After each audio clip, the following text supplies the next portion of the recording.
So now that you understand similar polygons, we're going to go back to triangles.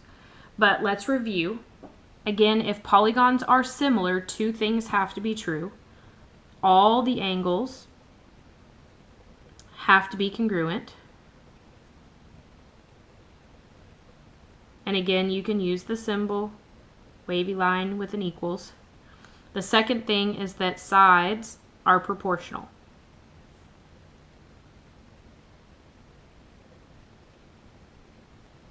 But it says, however, what if you don't know the measures of all the sides and all the angles? Is there still another way to tell? Well, of course, otherwise I wouldn't have asked the question. There are several theorems that allow us to show that triangles are similar. Again, this only works for triangles. Only. Now, these are going to look very familiar, but remember, we're doing similarity, not congruency.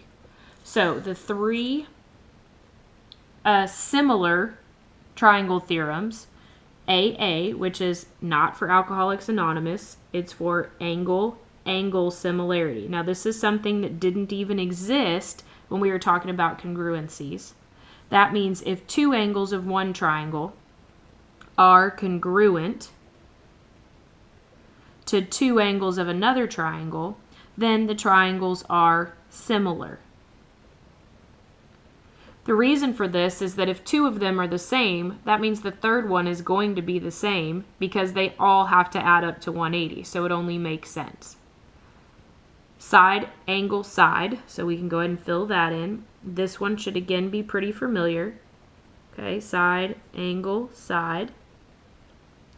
And it says in two triangles, if a pair of corresponding angles is congruent, there's the symbol, and the sides that include that angle, that just means the angle is between, are proportional, then the triangles are similar. Okay, again, this is not congruency. And then, of course, we still have side, side, side. If three pairs of corresponding sides of two triangles are proportional, then the two triangles are similar. Now, both of these go back to your isosceles triangle theorem, where we said that if these were equal, then these were equal, because the largest side is across from the largest angle, and the smallest side is across from the smallest angle. So if two things are congruent or proportional, then that means the third one is going to be as well. So all of these kind of tie back into our isosceles triangle theorem and our hinge theorem. So down here at the bottom, it says, can these triangles be proven similar? If so, write a similarity statement. So we're either looking for angle, angle, side, or side, side. Well, on this one, we know that angle C is congruent to angle B.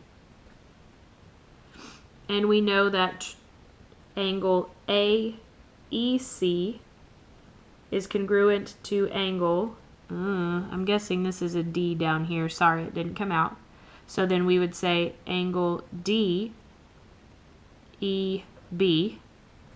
So we could say yes, that triangle ACE is similar to triangle DBE by, and we would say angle, angle. Notice none of the sides are marked, so we can't assume or just start marking, okay, but we're looking for similarity, not congruency. So you would actually have to do ratios. So, flipping the page. Can we prove that these two are similar? Now, do not get confused. These do not mean proportional. They also do not mean congruent. What they do mean is parallel. So what I know is that JK is parallel to FG. So again, if you have highlighters, this is where they come in handy. if I do this in pink, parallel lines, you should be used to this from your proofs, we should be looking for alternate interior angles. So if I draw this line here, you should notice pink to pink creates angle K and angle G. So the first thing that I know is that angle K is congruent to angle G. Guys, give me just a second here. You can obviously hear my baby crying. But we could have also proven the same thing about angle J and angle F had we chosen, again, these same lines here. But if we had chosen this as our transversal. So we could have proven that these were also equal to each other, but we don't need both pairs of these because the other thing that we already know is that we have vertical angles that are equal. So we have plenty of information here. We've got angle K to angle G. Okay, we also have angle J congruent to angle F. And then as an extra option, because remember we only need two angles, we could have also said that angle JHK is congruent to angle FHG. So we don't need this information. As long as we can prove that two of them are equal, then we can go ahead and say yes, triangle JHK is similar to triangle FHG by angle. And guys, don't worry, I didn't abandon my baby. He just sort of woke up and then went back to sleep. So we're in good hands. All right. So now let's look at this problem down here. Remember, we have to prove angles are congruent and that sides are proportional.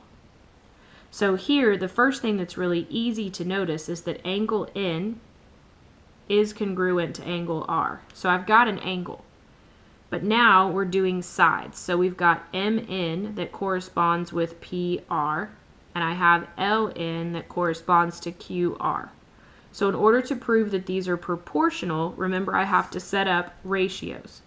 So let's say I do MN over PR. So MN is 4 and PR is 6. So if I put that in the calculator, I have 4 divided by 6, math, frac, enter, and I get 2/3. So now when I set up this other two sides, LN over QR, again make sure that you start with the same one. So I did this one to this one, so I'm going to do this one to this one. So now if I do 6 divided by 9, math, frac, enter, I get 2/3 as well. So remember, we said that if those scale factors turn out to be the same thing, then we can say that those two sides are proportional. So this one, and I don't really know how to mark proportional, so I'm going to mark them like this, even though that means congruent. So this one would go with this one. This one would go with this one. And then we have this equal to this. So we do have enough information. We would say yes, triangle MNL is similar to triangle PRQ, and we would say by, this is side, angle, side. So I want you guys to try this one. Notice they didn't give us any angles, so you need to check and see, just like we did at the bottom here, if all three sides are proportional. All right, so now let's look down here at this bottom one. This one is a little bit tougher because they don't actually show you the angles of both triangles. So I'm going to kind of redraw. If you notice, we've got this triangle here, which is X to W to V. But then you should also notice that we have this triangle that goes from X all the way down to Z, over to Y, and then back up to X. So I'm going to kind of redraw that purple one out here, like so. And this is X, and this is Z, and this is Y. And we do know that this is 80 degrees. Now, this one gets a little tricky. They didn't tell us that the lines are parallel. We don't have any sides, so we have to look for angle similarity. Okay, so angle, angle. But they only gave us one angle. But remember, when we talked about congruency, you had to look for reflexive sides or reflexive angles or vertical angles. Well, in this case, this angle up here, X, is in both this triangle and this triangle. So they are exactly the same. So in this case, we actually have angle W congruent to angle Z. And then we could also say angle WXV is congruent to angle ZXY. And again, this is because it is a reflexive angle or a shared angle. So we would go ahead and say yes, triangle XZY is similar to triangle XWV, and this would be by angle, angle. Good. So I'm going to redraw these triangles here for you, and then I want you to see if you can figure out anything about the angles and if you can figure out if the sides are proportional. Again, you've got the purple one here, and then you've got the bigger one here. So what you don't want to forget about is that you do actually have that reflexive angle. So if I redraw that one down here, the big pink one, this is L up top, this is J, and this is N. To get L in, remember it runs from here all the way down through here. So we would have to add 10 plus 5. So that makes this side 15.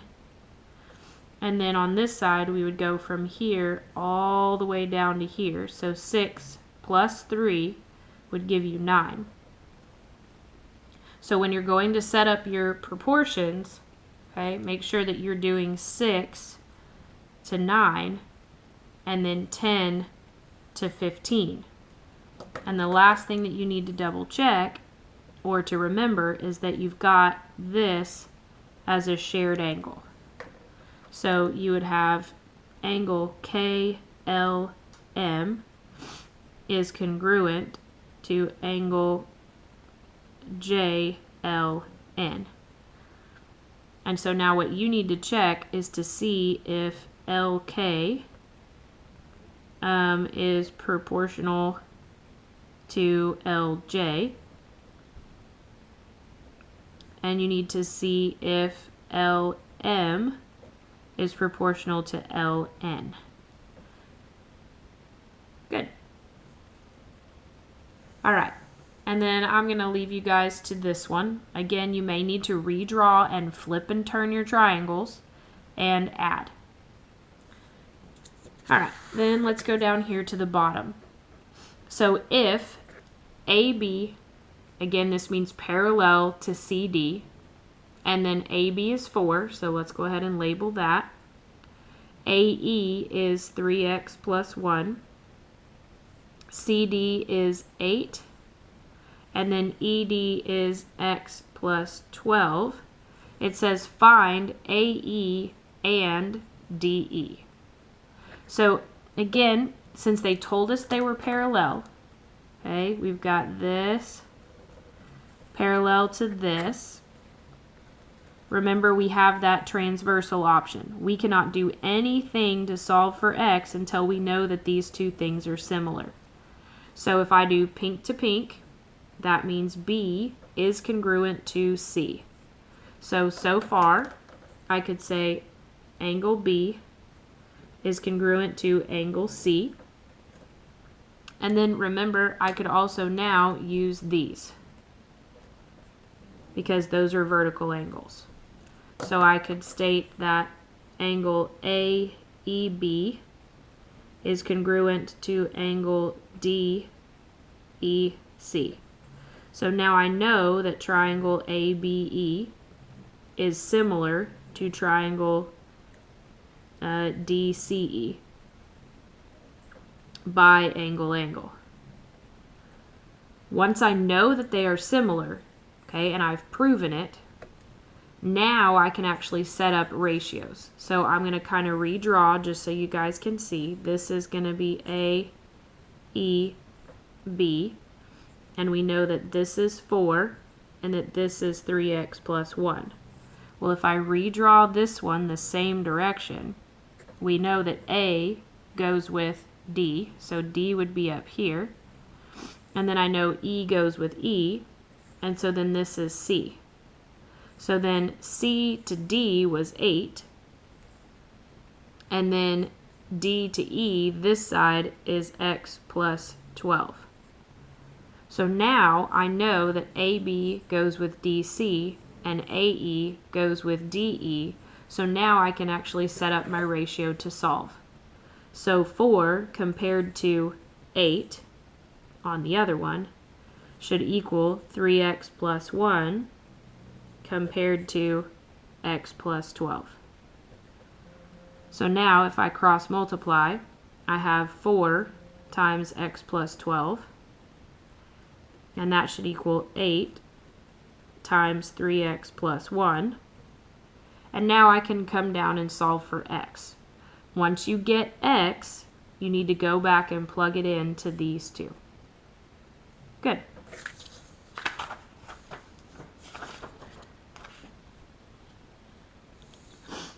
So now we're going to use the same information to try to set up these ratios. Again, they did give you a set of parallel lines. So here's a set of parallel lines, here and here. Again, those do not mean congruent. So if I pick a transversal, I'm just going to pick this one for fun. Okay, I could have picked this one if I wanted to, but that means this angle and this angle are congruent. They're not alternate interiors, they're actually corresponding. And then again, we have this shared angle up here. So before I can set up a ratio, I had to prove they were equal. So I would say angle E is congruent to angle, and I can't say D because there's two of them, so I would say BDC. And then I could say that angle ACE, the big one, A to C to E, is congruent to angle B to C to D. So then triangle ACE is similar to triangle BCD by angle. Again, you cannot do anything until you've proven first that it is similar. Once it's similar, now we can start to set up our pictures. So let's redraw the triangles. Here is ACE. And then let's draw another one. Ooh, got kind of close to the edge there. This would be BCD. So we know A to E here is 8. And I know that the same side here is Y. And then I know from B to C is 3. And that D to C is 4. But you've got to be careful. From E to C goes from here all the way to here. So 3 plus 4 would give me 7. And then this side, A to C, goes from here all the way to here. Now the temptation